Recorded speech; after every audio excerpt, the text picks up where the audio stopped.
Job, chapter 39. Knowest thou the time, when the wild goats of the rock bring forth? Or canst thou mark when the hinds do calve? Canst thou number the months that they fulfill? Or knowest thou the time when they bring forth? They bow themselves, they bring forth their young ones, they cast out their sorrows. Their young ones are in good liking, they grow up with corn, they go forth, and return not unto them. Who hath sent out the wild ass free? Or who hath loosed the bands of the wild ass? Whose house I have made the wilderness, and the barren land his dwellings. He scorneth the multitude of the city, neither regardeth he the crying of the driver.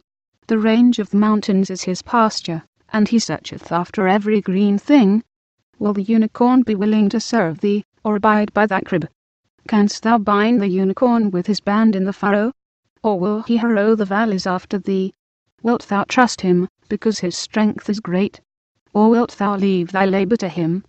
Wilt thou believe him, that he will bring home thy seed, and gather it into thy barn? Gavest thou the goodly wings unto the peacocks?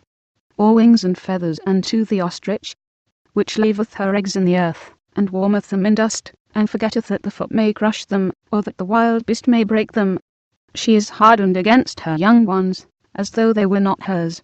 Her labour is in vain without fear, because God hath deprived her of wisdom, neither hath he imparted to her understanding. What time she lifteth up herself on high, she scorneth the horse and his rider. Hast thou given the horse strength? Hast thou clothed his neck with thunder?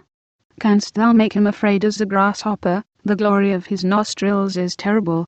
He poureth in the valley, and rejoiceth in his strength. He goeth on to meet the armed men. He mocketh at fear, and is not affrighted, neither turneth he back from the sword. The quiver rattleth against him, the glittering spear and the shield. He swalloweth the ground with fierceness and rage. Neither believeth he that it is the sound of the trumpet. He saith among the trumpets, Ha, ha, and he smelleth the battle afar off, the thunder of the captains, and the shouting. Doth the hawk fly by thy wisdom, and stretch her wings toward the south? Doth the eagle mount up at thy command, and make her nest on high?